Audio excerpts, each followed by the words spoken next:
Bienvenido a Confesiones de una hija oveja.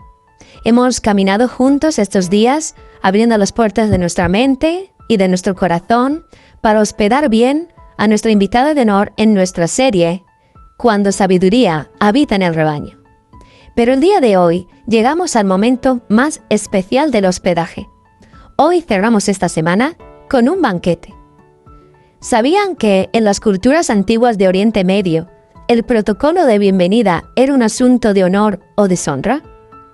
Cuando un invitado de importancia llegaba, el anfitrión no solo abría la puerta de su casa. Había un ritual que seguir muy estricto. Se lavaban los pies del visitante, se ungía su cabeza con aceite, se preparaba el mejor banquete de la casa. El anfitrión se despojaba de su propia comodidad y de sus mejores provisiones para asegurar que el invitado se sintiera el verdadero dueño del hogar. Si el recibimiento era frío o descuidado, se consideraba una ofensa grave que cerraba las puertas a cualquier relación futura.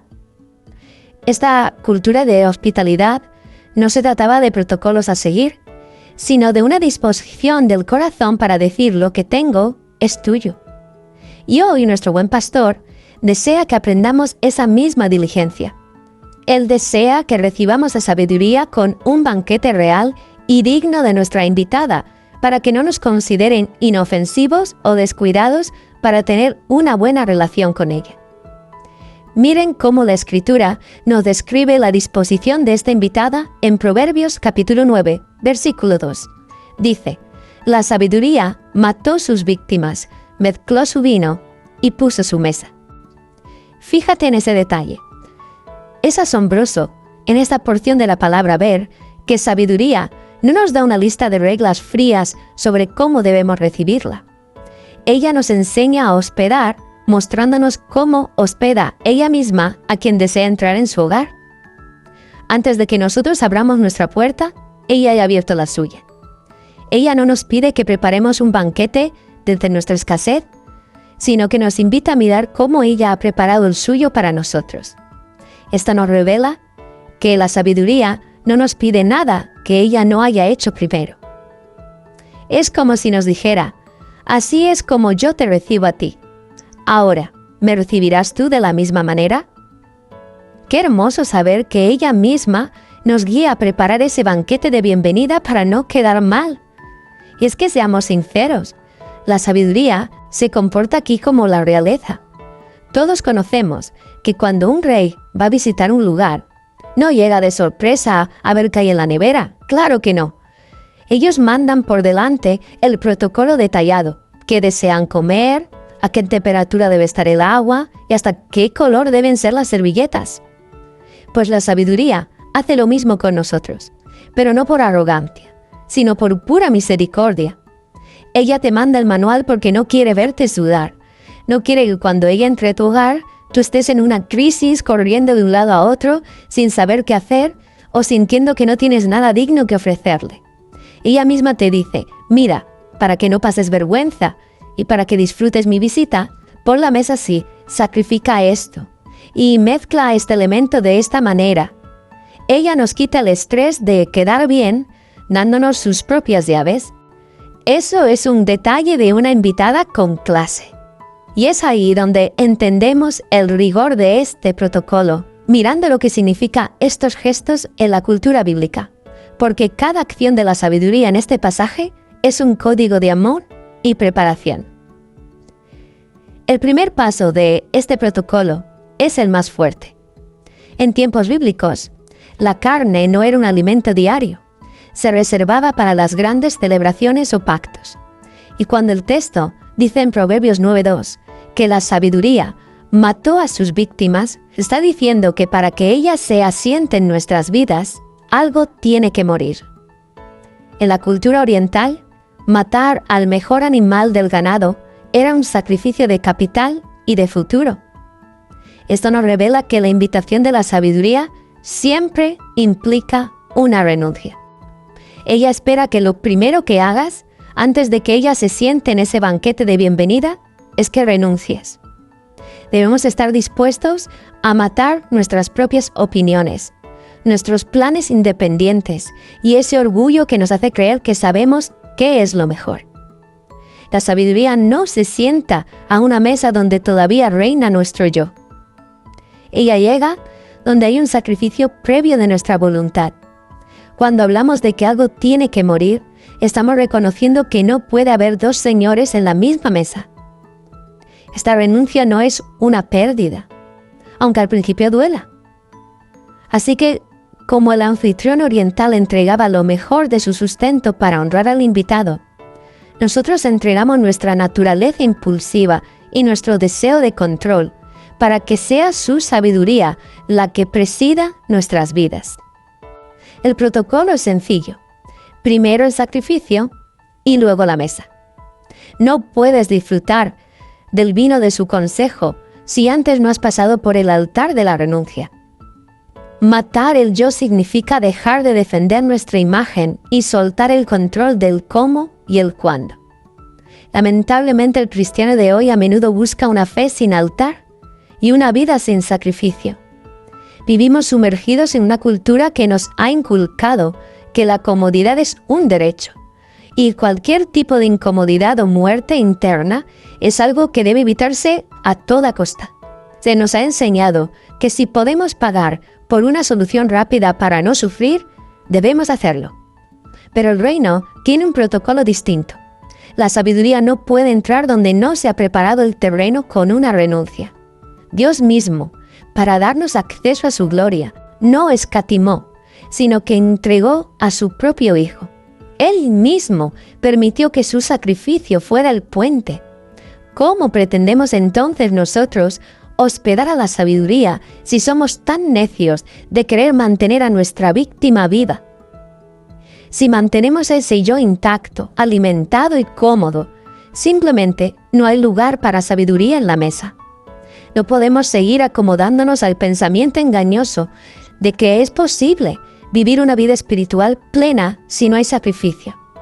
Dios ama el sacrificio, y no porque busque el castigo de nuestro propio cuerpo físico, sino porque anhela la rendición de nuestro espíritu. Hacer morir lo terrenal en nosotros, nuestro orgullo, nuestra autosuficiencia, nuestros deseos desordenados, es el acto de hospitalidad más alto que podemos ofrecer. No se trata de un masoquismo, se trata de una limpieza. Si no estamos dispuestos a que muera nuestra manera de ver el mundo, nunca nacerá en nosotros la manera en que el cielo lo ve. Para que el banquete de la sabiduría se sirva, la mesa de nuestro ego debe quedarse vacía. Solo cuando hacemos morir lo terrenal, permitimos que lo eterno tome por fin su lugar como el dueño de nuestra casa. Y es que, una vez que hemos tenido la valentía de pasar por ese altar de renuncia, el escenario cambia por completo. Pasamos del dolor del sacrificio al deleite de su mesa, donde el siguiente paso del protocolo nos revela lo sofisticada que es nuestra invitada. Nos dice Proverbios 9:2 que ella mezcló su vino. En el texto original hebreo, la palabra que se utiliza para mezcló, curiosamente, no se refiere a diluir el vino con agua para rebajarlo, como se hacía en la cultura grecorromana posterior. En el contexto de Proverbios y la cultura semítica antigua, implicaba un proceso de infusión. Era el arte de mezclar el vino con sustancias aromáticas, miel, especias fuertes como la mirra o la canela, para aumentar su potencia, su fragancia, su valor. Un vino mezclado era un vino enriquecido. Históricamente, este vino no se encontraba en cualquier mesa. Era un vino de distinción. Preparar la mezcla perfecta tomaba un tiempo. Las especias debían soltar su esencia y el vino debía absorber el carácter de los ingredientes añadidos. Así que cuando el texto dice que la sabiduría mezcló su vino, nos está diciendo que ella nos presenta algo procesado. Ella trae algo que ha pasado por el fuego y el tiempo para alcanzar la madurez. Para nosotros, esto significa que la sabiduría no te ofrece una opción y una opinión improvisada, ni una respuesta de microondas.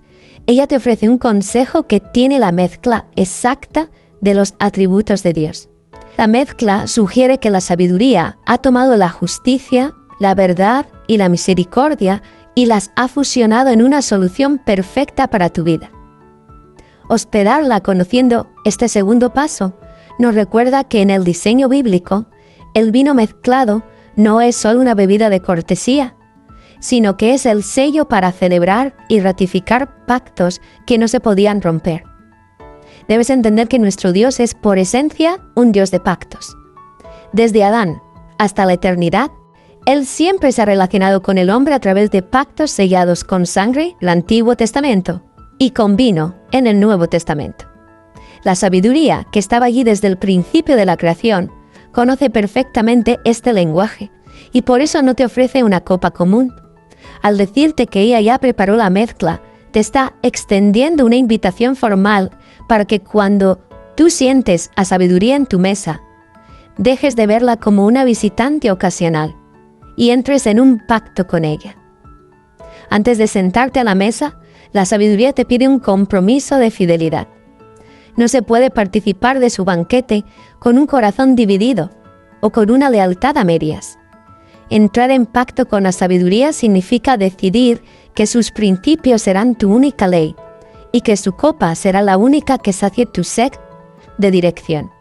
Ella te ofrece su vino, su consejo, su visión, pero a cambio espera que tú selles ese momento con la determinación de no volver a los consejos del mundo. Es un pacto de honor. Tú le entregas tu confianza absoluta y ella se compromete a alimentarte con una revelación que el dinero no puede comprar, ni el intelecto humano puede alcanzar. No te sientes a su mesa solo por curiosidad a ver qué te cuenta. Siéntate para pactar una vida guiada por su luz. Y finalmente, el último paso que nos señala la sabiduría para saber darle ese banquete digno de bienvenida es lo que dice Proverbios 9:2. Ella puso su mesa. En el protocolo del Antiguo Oriente, poner la mesa era mucho más que un simple acto doméstico de colocar platos y cubiertos de una manera elegante para que se vea bien en la mesa. Se trata de un acto especial donde se establecía con absoluta precisión el orden de honor.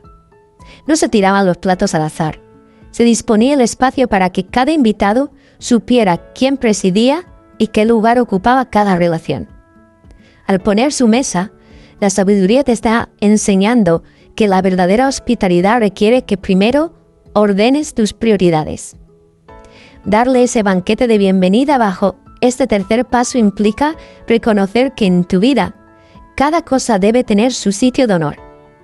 Debemos poner la mesa con un llamado profundo a organizar tu agenda, tus relaciones, tus pensamientos, dándole a lo eterno la cabecera y a lo temporal el lugar de servicio que le corresponde. No puedes recibir al banquete de la sabiduría si tu mesa está saturada de prioridades invertidas, llena de platos sucios de ansiedad o amontonada con el desorden de lo inmediato. Un banquete digno de la sabiduría es una mesa que ha comprendido de una vez por todas quién tiene el primer lugar en tu vida y quién tiene el último. No podemos permitirnos ofender a nuestra invitada actuando como necios que no distinguen entre lo valioso y lo urgente. Hay cosas en tu día a día que son importantes, pero no son primarias. Hay personas, situaciones, contextos que pueden gritar con mucha urgencia, pero no tienen derecho a la prioridad. Cuando la sabiduría entra y ve que has puesto en el sitio de honor a la preocupación por el dinero o al afán por el qué dirán, ella se retira, porque su naturaleza real no le permite compartir la cabecera con ídolos de barro. Debes poner la mesa entendiendo que la comunión, la oración, la meditación deben estar sentadas en los sitios de honor, justo a tu lado, donde puedas escucharlas. No puedes relegar estas disciplinas al final de la mesa, tan lejos que no puedes hablar con ellas, o dejarlas para cuando el banquete ya terminó y solo queden las sobras de tu tiempo y de tu energía. Es una ofensa invitar a la sabiduría y permitir que otros elementos, como el entretenimiento vacío, las quejas, el activismo sin propósito, se adelanten y ocupen los lugares que le pertenecen al espíritu. Poner la mesa con sabiduría es tener la valentía de decir: al urgente tú esperas ahí fuera, y a lo importante tú te vas al final, Recuerda que una mesa bien puesta es el reflejo de un corazón que ha sido gobernado. Si quieres que la sabiduría se quede a vivir contigo, asegúrate de que cuando ella mire tu mesa diaria, vea un orden que refleje su propia santidad. Solo en una mesa donde se respeta la jerarquía de Dios, puede degustar el verdadero alimento que transforma el destino de tu vida. Así que, hoy, amada hija oveja, cerramos esta semana con una mesa bien servida. Hemos aprendido que hospedar la sabiduría no es solo un acto poético, requiere ciertas pautas, protocolos de honor que exigen de nuestra vida un cambio. Así que no te conformes con menos para este banquete de bienvenida. Sabiduría nos ha enseñado cómo afrontar este primer banquete y es nuestra tarea hacerlo siguiendo atentamente esas instrucciones. Gracias por acompañarme un episodio más. Seguimos la próxima semana aprendiendo mucho más de nuestra invitada de honor en nuestro rebaño. Esto es Confesiones de una hija oveja. Tu redil, tu voz, tu refugio.